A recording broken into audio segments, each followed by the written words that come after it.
Welcome back guys, it's me Harsh Kumar Singh. तो आज का हम लोग टॉपिक है N M R spectroscopy. Okay, N M R का फुल फॉर्म क्या होता है? Nuclear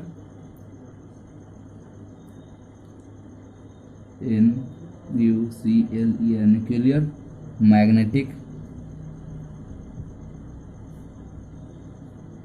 resonance, NANC resonance. Okay, nuclear magnetic resonance spectroscopy, इसके बारे में हम लोगों को पढ़ना है। ओके, तो एनएमआर क्या बोलता है?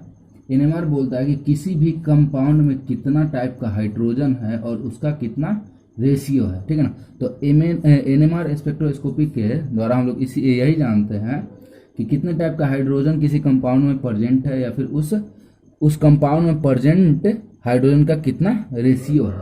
ओके, तो मान लेते हैं, कोई एग्जांपल लेते हैं, लेट्स CH3 CH2 या फिर CH3।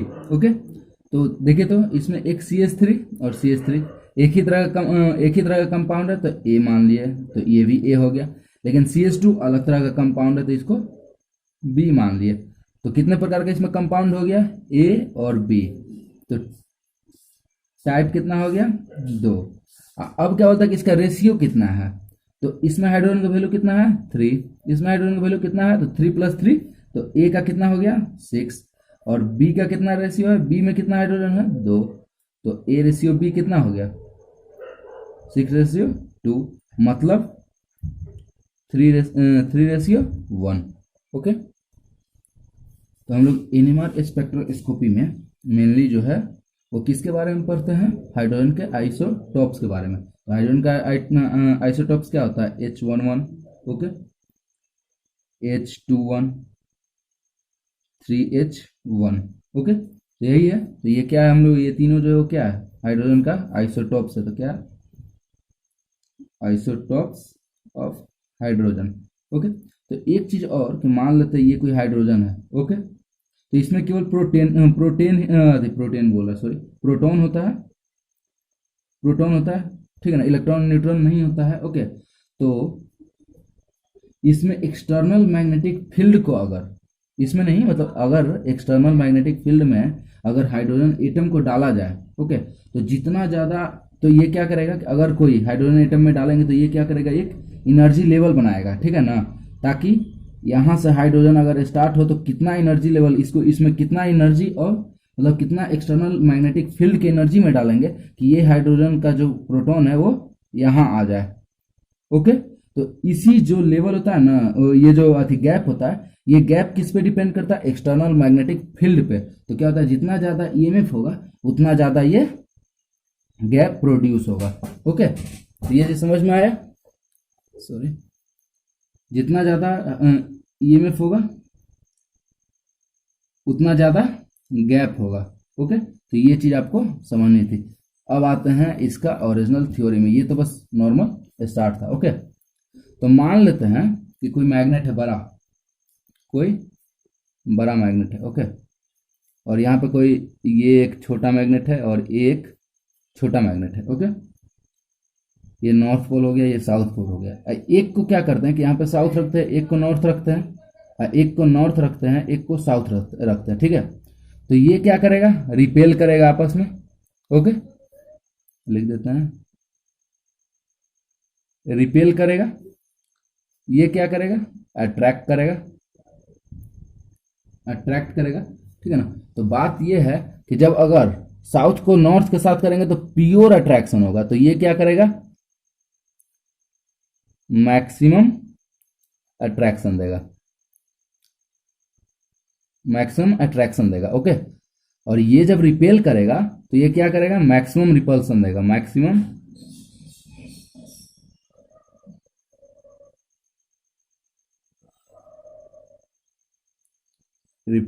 ओके, तो ये बताने का मतलब क्या है, मतलब इसको बताने का इसलिए बता रहा हूं इसको कि अगर अट्रैक्ट होगा, ओके, अगर ये अट्रैक्ट होगा तो इसका एनर्जी जो होगा वो घटेगा। ओके, लेकिन जब ये रिपेल करेगा ओके, तो एनर्जी इसका इंक्रीज करेगा। ठीक है, तो जब रिपेल का बात आता है तो एनर्जी जो होगा, एनर्जी वो इंक्रीज करेगा। और जब अगर यहां पे आएगा किसका, अट्रैक्शन का बात,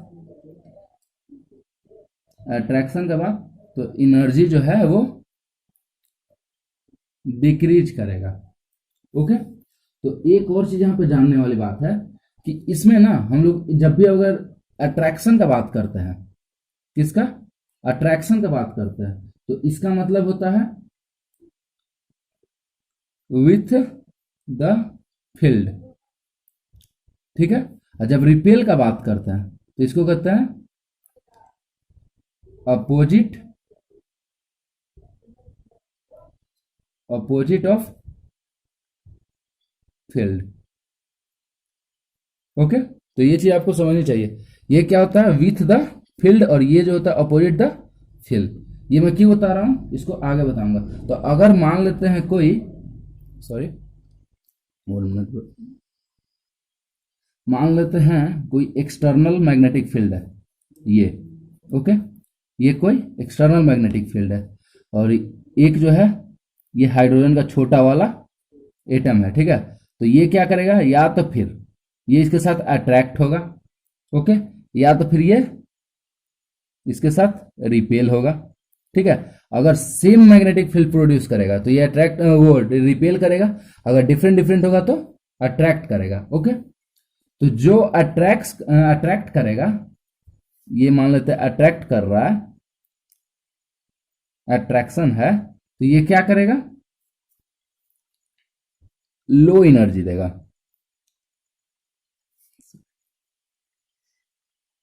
लो एनर्जी देगा। ओके, लेकिन जो यहां पे रिपेल करेगा, रिपेल करेगा, वो क्या करेगा, हाई एनर्जी देगा। ओके, क्यों देगा, मैंने यहीं पे बताया था कि जब अगर रिपेल करेगा तो एनर्जी इंक्रीज होता है, जब अट्रैक्ट होता है तो एनर्जी डिक्रीज होता है। उसी तरह से जब इसके साथ अट्रैक्ट करेगा तो लो एनर्जी फॉर्म करेगा, और जब इसके साथ रिपेल करेगा तो ये हाई एनर्जी मतलब फॉर्म करेगा। ओके,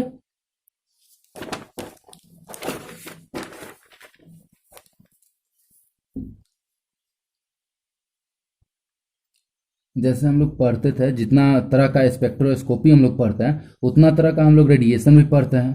ठीक है, स्पेक्ट्रोस्कोपी चैप्टर में मैंने बताया था। तो जब भी हम लोग NMR को अगर लेते हैं तो इसमें हम लोग रेडियो वेव लेते हैं, रेडियो वेव लेते हैं।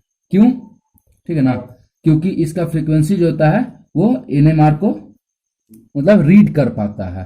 तो मान लेते हैं कि कोई ये है हायर लेवल, ये है लोअर लेवल, लोअर लेवल, ये है हायर लेवल।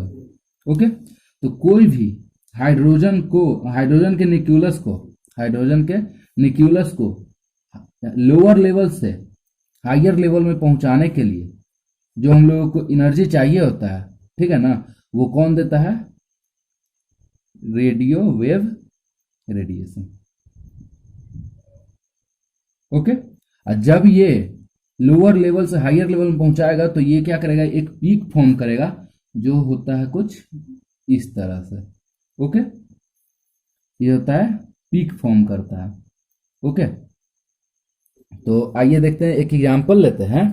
ठीक है ना, कि कोई एग्जांपल है CH3 CH2 और ये क्लोरीन। ओके, तो मान लेते हैं इसको कोई भी हम लोग एक्सटर्नल मैग्नेटिक फील्ड में डाल दिए। किसमें, एक्सटर्नल मैग्नेटिक फील्ड में। ये मानते साइन है एक्सटर्नल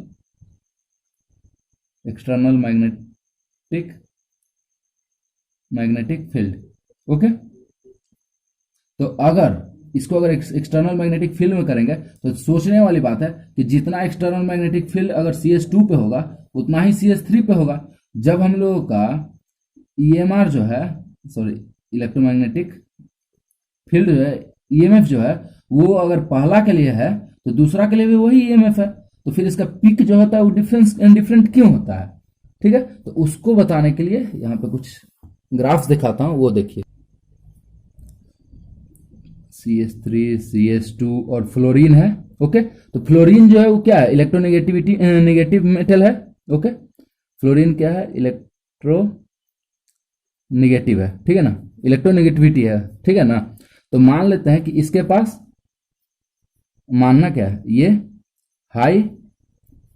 हाईली इलेक्ट्रॉन डेंसिटी वाला, सॉरी री देखता हूँ, मान लेते हैं CH3 CH2 और फ्लोरीन है। ओके, तो ये जो फ्लोरीन जो है वो क्या है, वो इलेक्ट्रोनेगेटिविटी एटम है, मतलब इलेक्ट्रॉन को घिसता है। तो अगर मान लेते CH2 का कुछ इलेक्ट्रॉन अगर फ्लोरीन ले रहा है, ठीक है ना, तो इसके पास CH2 के से ज्यादा, CH3 के पास ज्यादा इलेक्ट्रॉन है, तो इसके पास कितना है, हाई इलेक्ट्रॉन डेंसिटी है, इसके पास लो इलेक्ट्रॉन डेंसिटी है। ओके, इसके मुकाबले CH3 के मुकाबले जो है CH2 के पास लो इलेक्ट्रॉन डेंसिटी है, ठीक है। तो आइए देखते हैं कि मान लेते हैं कि ये जो है CH3 वाला है। ओके ओके, और इसको क्या कर रहा है कि ये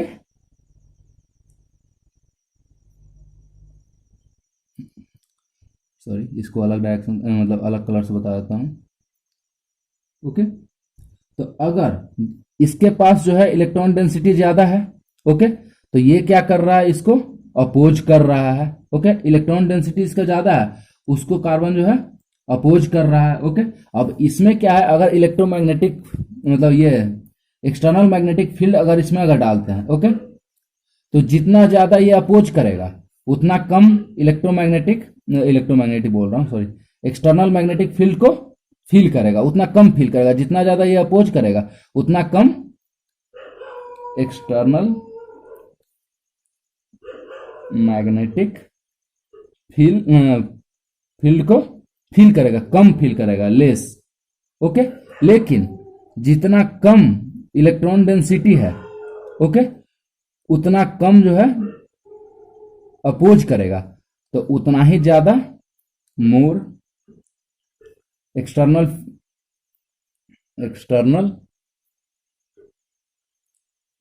मैग्नेटिक फील्ड फील करेगा। मतलब जिसके पास ज्यादा इलेक्ट्रॉन डेंसिटी है वो कम एक्सटर्नल मैग्नेटिक फील्ड को फील कर रहा है, और जिसके पास कम इलेक्ट्रॉन डेंसिटी है, जिसके पास कम इलेक्ट्रॉन डेंसिटी है, वो ज्यादा ज्यादा क्या कर रहा है, एक्सटर्नल मैग्नेटिक फील्ड को फील कर रहा है, ठीक है ना। उसी तरह से जब ये होगा कम इलेक्ट्रॉन सॉरी, जब CH3 external magnetic field less काम कर रहा है इसके पास, CH3 के पास, तो एक अलग पीक देगा, और जब अगर CH2 के पास आते हैं तो ज्यादा एक्सटर्नल मैग्नेटिक फील्ड फील कर रहा है, तो इसके पास एक ज्यादा पीक फॉर्म करेगा। ओके, तो देखते हैं, मान लेते हैं वही एग्जांपल है, CH3 CH2 और ये फ्लोरीन। ओके, तो इसका अलग पीक होगा और इसका अलग पीक होगा। तो मान लेते हैं इसका पिक पॉइंट 4 है और इसका पिक पॉइंट कितना है, 2 है। ओके, तो देखते हैं एक ग्राफ के थ्रू। तो मान लेते हैं ये 0 है, ये 1 है, ये 2 है, ये 3 है, ये 4 है, ये 5 है, ये 6 है, ये 7 है। ओके, तो क्या होता है, तो हम लोगों ने क्या पढ़ा था, ये जो होता है, ये जो डायरेक्शन जो हम लोग शो करते हैं वो क्या दिखाता है,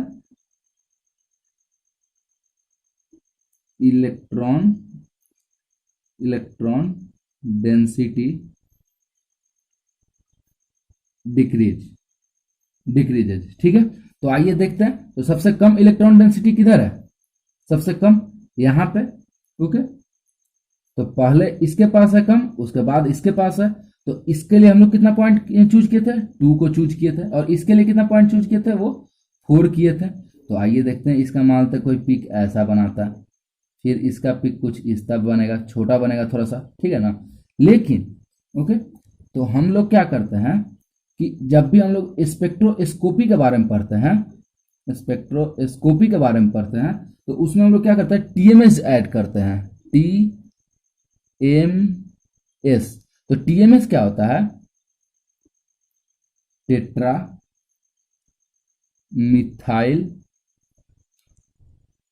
साइलेन। ओके, तो टेट्रा मिथाइल साइलेन क्या होता है, तो मान लेते हैं कोई ये इस है सल्फर, ये हो गया CH3 CH3 CH3 CH3। Okay, तो इसके तीनों तरफ जो है वो सेम पिक वाला वैल्यू है, सेम हाइड्रोजन है, सॉरी यहाँ पर CH3 होगा, सेम हाइड्रोजन वाले हैं। ओके, तो ये चारों आपस में कैंसिल आउट करके ये क्या करता है, एक जीरो पे पिक बनाता है, जिसको हम लोग क्या कहते हैं, इसको हम लोग कहते हैं TMS पिक। TMS पिक, TMS पिक क्यों होता है, ये हम लोग क्या करते हैं, जब भी कोई भी इलेक्ट्रोस्कोपी पढ़ते हैं तो हम लोग TMS का यूज करते ही करते हैं। ओके, तो एक और चीज,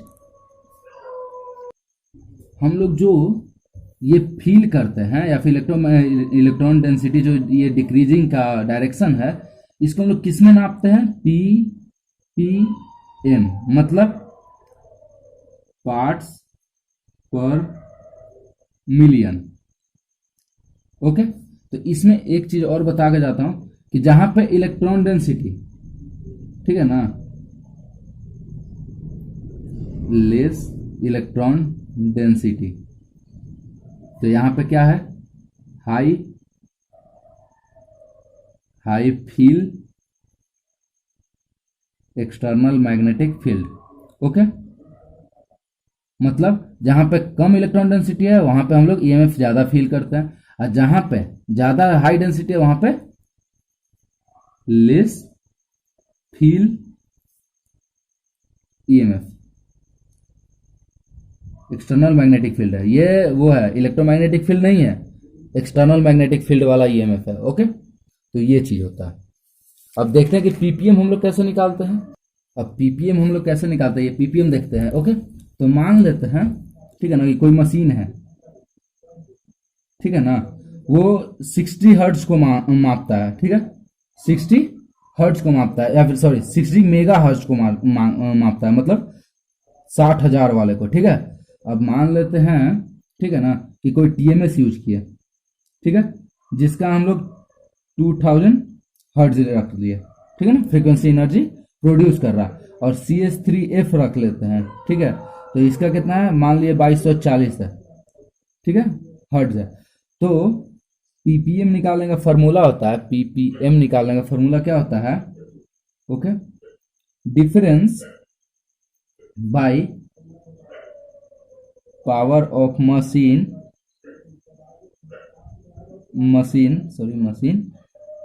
इंटू 10⁶।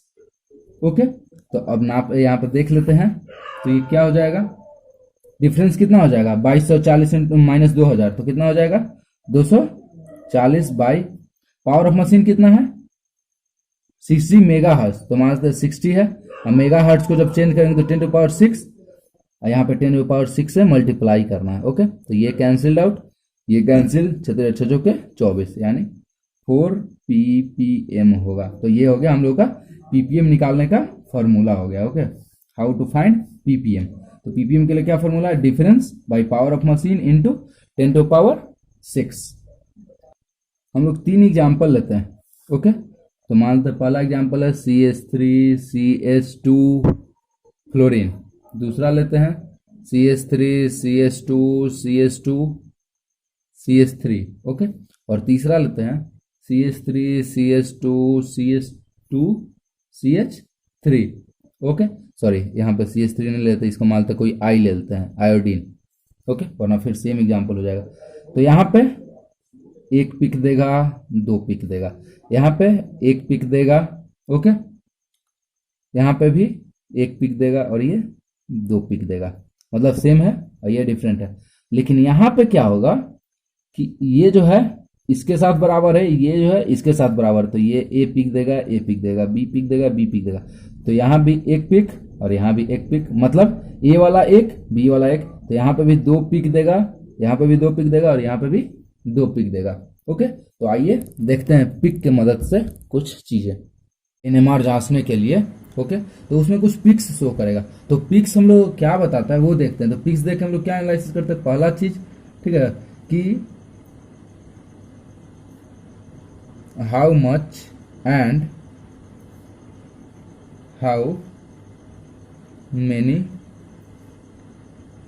हाइड्रोजन एटम, ठीक है ना। तो हम लोग पिक्स देख के ये बता सकते हैं कि उसमें कितना और कितना और कैसा इलेक्ट्रॉन है। ओके, तो हम लोग यहाँ पे दोनों सेम हो गया, सॉरी यहाँ पे एक कैसा और कितना।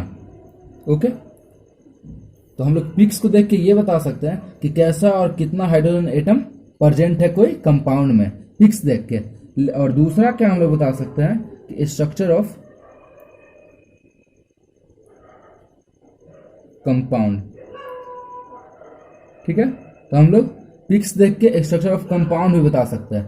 तो पिक्स देख के एक और चीज बता सकता हूं कि जो पिक्स होगा, ठीक है ना, और कुछ पिक्स ऐसा होगा, ठीक है ना, तो ये कभी भी एरिया पे डिपेंड नहीं करते हैं, याद रखिएगा। ठीक है, कभी भी ये एरिया पे डिपेंड नहीं करते हैं, it's not depend on area. Okay, तो एरिया को देखते हुए कुछ चीजें बताता हूं। जैसे मान लेते हैं कोई ये है पिक्स का, मतलब मान लेते हैं कि ये 0 है, ये 1 है, ये 2 है, ये 3 है और ये गया हुआ। तो मान लेते हैं कोई ये है। ओके, ये एरिया है A1, ये एरिया है A2। ठीक है, अब बात ये कि जैसे हम लोग इंटीग्रेशन नाम को पढ़ते थे ना, तो वैसे ही इसमें भी एरिया का समेशन आता है। ठीक है ना, तो इसमें इंटीग्रेशन का साइन कुछ उसी तरह से रहता है। ये रहा इसका इंटीग्रेशन का साइन। ओके, तो ये इंटीग्रेशन क्या बताता है, ओके, कि रेशियो ऑफ एरिया का जो A1 ratio A2 ratio A1 होगा, वो किसके बराबर होगा, रेशियो ऑफ इंटीग्रेशन। ठीक है, तो ये रेशियो ऑफ एरिया कितना था, A1 और A2 के बीच में। तो रेशियो ऑफ इंटीग्रेशन किसका होगा, A1 और A2 के बीच में। ठीक है, लेकिन और यही जो होगा रेशियो किसके बराबर हो जाएगा, सॉरी ब्लैक पेन यूज कर लेता हूं, रेशियो ऑफ हाइड्रोजन एटम। ठीक है, कैसे हम लोग स्टार्टिंग किए थे, मतलब अगर मानते हैं कि कोई है CH3 CH2 और ये फ्लोरीन, तो ये कितने के रेशियो में था, 3:2 में था ना। तो मानते हैं ये 3 है, ये 2 है। ठीक है, तो अगर एरिया अगर रेशियो है 3:2 का, तो रेशियो ऑफ इंटीग्रेशन भी कितना होगा, 3:2 का होगा। और इसका रेशियो ऑफ हाइड्रोजन एटम भी कितना होगा, 3:2 का होगा। ये चीज हम लोगों को पता चलता है पिक्स के द्वारा। ओके, तो और चीज देखते हैं पिक्स के द्वारा, कि जब भी हम लोग देखते हैं कि पिक्स कुछ इस तरह का नॉर्मली, ठीक है ना, तो इसमें कुछ इस तरह का नहीं रहता है पिक्स। ठीक है ना, इसका मतलब होता है कि इसमें छोटे छोटे पिक्स ऐड होंगे, मतलब कुछ इस तरह से। ठीक है, और इन्हीं सभी को मिला के जो हम लोग इंटीग्रेशन करते हैं, वो कुछ इस तरह से शो करते हैं, सॉरी कुछ इस तरह से शो करते हैं, जो कि इसके बराबर होता है। तो ये बहुत सारे पिक्स को ऐड करते हैं, तो इसको हम लोग क्या कहते हैं, स्पिन स्प्लिटिंग। क्या कहते हैं, स्पिन स्प्लिटिंग। ओके, तो कोई एग्जांपल लेते हैं, मान लेते हैं ये CH3 CH2 और ये हाइड्रोजन है। ओके, तो एक चीज और कि यहाँ पे कितना हाइड्रोजन है, 2 हाइड्रोजन है। यहाँ पे कितना हाइड्रोजन है, 3 हाइड्रोजन। तो जितना हाइड्रोजन इधर होगा, ठीक है, उसमें एक और सम कर देंगे, एक और ऐड कर देंगे, ठीक है ना, तो वो पिक्स दे देगा। तो मान लेते हैं यहाँ पे कितना हाइड्रोजन है, 2। ठीक है, तो इसमें क्या करेंगे, 2 + 1। तो CH3 का जो पिक्स बनेगा वो 3 के बराबर बनेगा। लेकिन CH3 के पास 3 हाइड्रोजन है, तो यहाँ पे ऐड करके 3 + 1, ये CH2 के पास 3 × 4 का पिक्स बनेगा। ओके, तो 1 के वजह से 2 बनेगा और 2 के वजह से 1 बनेगा। तो मानते हैं कि इसके पास कितना है, CH2 के पास 2 हाइड्रोजन है, तो यहाँ पे 3 पिक्स बनेगा। तो 1 2 3। ठीक है, ये किसका है, CH3 का, सॉरी ये 3 पिक्स बनेगा। तो ये किसका है, CH3 का 3 पिक्स बना। लेकिन जब हम लोग CH2 का बात करेंगे तो इसमें 4 पिक्स बनना चाहिए। तो 1 2 3 4, तो ये किसका है, CH2 का। तो इसके कारण इसको बनना और इसके कारण इसको बनना, तो कैसे बना, 2 हाइड्रोजन उसमें एक और ऐड कर दिए तो ये 3, ये जो शो करेगा वो किसका बनेगा, CH3 का पिक्स बनेगा। ओके, तो ये था फॉर्मेशन ऑफ पिक्स के बारे में। ओके, तो जब भी हम लोग सिंगल पिक्स का बात करते हैं तो इसको कहते हैं सिंगलेट। जब हम लोग डबल पिक्स का बात करते हैं, ठीक है, तो ये होता है डुप्लेट। और जब हम लोग ट्रिपल का बात करते हैं, 3 हो गया, तो ट्रिपल का बात करते हैं हम लोग ट्रिपलेट करते हैं। ठीक है, तो कोई एक एक्सेप्शन पढ़ते हैं, ठीक है, एक्सेप्शन पढ़ने में बहुत मजा आता है तो ये चीज याद रखिएगा, ये हम लोग नॉर्मली पूछ देता है। ओके, तो मानते हैं कि CH3 है, CH2 है और CH है, ये फ्लोरीन है, ये फ्लोरीन है, ये CH है। तो एक तो की इलेक्ट्रॉन डेंसिटी इधर खींच रहा है, इलेक्ट्रॉन डेंसिटी इधर खींच रहा है, और फ्लोरीन है सॉरी, यहां भी इलेक्ट्रॉन डेंसिटी खींच रहा है, मतलब ये इलेक्ट्रॉन डेंसिटी कम हो रहा है। तो एक चीज यहां पे कि ये वाला जो CH3 है, ये एक्सटर्नल फील्ड के साथ, अगर इस कंपाउंड को अगर एक्सटर्नल मैग्नेटिक फील्ड में डाल देते हैं, मान लो ये फील्ड है, अगर इसके साथ डालते हैं तो इसके साथ 2 केस हो सकता है, या तो फिर CH3 जो होगा वो साथ में हो जाएगा, स्टार्टिंग वाला केस, या तो फिर इसके अपोज में हो जाएगा। ठीक है, तो ये होता है हम लोग एक्सेप्शन पढ़ते हैं जब हम लोग CH का बात करते हैं, ठीक है ना, या तो फिर ये साथ में होगा। ठीक है, तो क्या हो जाएगा साथ में आने का मतलब, अट्रैक्शन, या तो फिर ये रिपल्सन। ठीक है ना, 2 ही केस हो सकता है। तो इस कारण से CH3 पे 2 केस लगने के कारण CH के पास, तो CH2 पे असर पड़ता है, जिसके कारण ये क्या होता है, 1 + 1, 2 पिक्स ना देके 3 पिक्स देता है। ठीक है ना, एक किसका दे देता है, रिपल्सन का, एक दे देता है अट्रैक्शन का। तो क्या 3 पिक्स देगा, या तो फिर दोनों सेम डायरेक्शन में होगा इसके द्वारा। ओके, सॉरी, तो ये 2 पिक्स देगा, तो एक यहां पर रखते हैं। तो अगर साथ में होगा अट्रैक्शन वाला बात, तो एनर्जी लेस होगा, और जब रिपल्सन का बात होगा तो एनर्जी हाई रहेगा। ठीक है, तो जब हाई का बात आएगा तो कुछ नीचे से ले जाकर ऊपर जाएगा, लेकिन पिक्स दोनों का सेम रहेगा। ओके, अब फिर पिक्स दोनों का सेम, लेकिन जब अट्रैक्शन का बात आएगा तो ये थोड़ा सा लेस हो जाएगा, मतलब ये यहीं से हो जाएगा, मतलब एक नीचे से कर्व होगा और एक शुरू में जाते ही कर्व खत्म हो जाएगा। ठीक है ना, तो ये वाला पार्ट जो है वो किसका है, सॉरी, एनर्जी हाई है तो ये किसका है, रिपल्सन का, रिपल्सन का, और ये कम है तो ये किसका है, अट्रैक्शन का। ओके, लेकिन जब CH2 का बात करते हैं यहाँ पे, CH2 का, तो यहाँ पे कितना हो जाएगा, 3 पिक्स, 2 पिक्स बना ना, एक और ये 2 पिक्स बना। तो जब हम लोग यहाँ पे 3 पिक्स का बात करेंगे तो इसमें क्या होगा कि CH2 या तो फिर 3 इलेक्ट्रॉन इसका, या तो फिर दोनों इसका साथ में हो जाएगा, या तो फिर दोनों इसका अपोजिट में हो जाएगा, या तो फिर एक अपोजिट में होगा एक साथ में होगा, एक अपोजिट में होगा एक साथ में होगा, या फिर एक अपोजिट में होगा और दूसरा साथ में होगा। यही 4 केस बन सकता है CH2 के साथ। ओके, ये 4 केस बनेगा। ओके, तो ये 4 केस बनाने के लिए हम लोग के पास क्या बनेगा, ये तो दोनों सेम रहेगा ना, या तो फिर ये या फिर ये, तो इसके साथ हम लोग ये कुछ केस बनाते हैं, 1 2 3, ये 4।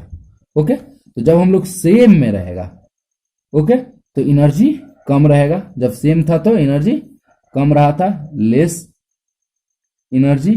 ओके, मतलब अट्रैक्शन। लेकिन जब एनर्जी हाई है तो रिपल्सन। ठीक है, तो हम लोग इतना सारा चीज पढ़ने का क्या हुआ, कि कोई मशीन होगा जो TMR को हम लोग दिखाएगा, TMR में पिक्स शो करेगा, और वो पिक्स क्या करेगा, हम लोग को कंपाउंड बताएगा, कंपाउंड का स्ट्रक्चर कैसा होगा, या फिर इसमें हाइड्रोजन कितना है और किस प्रकार का है और उसका रेशियो कितना होगा, यही सब बताएगा। या तो फिर कि वो जो हाइड्रोजन एटम है वो एक्सटर्नल फील्ड के साथ अट्रैक्शन में है या फिर रिपल्सन में है। जब अट्रैक्शन में होगा तो कैसा फील्ड शो करेगा, कैसा पिक शो करेगा, जब रिपल्सन में होगा तो कैसा पिक शो करेगा। That's all, thank you so much. Okay, please like share and subscribe. Thank you so much.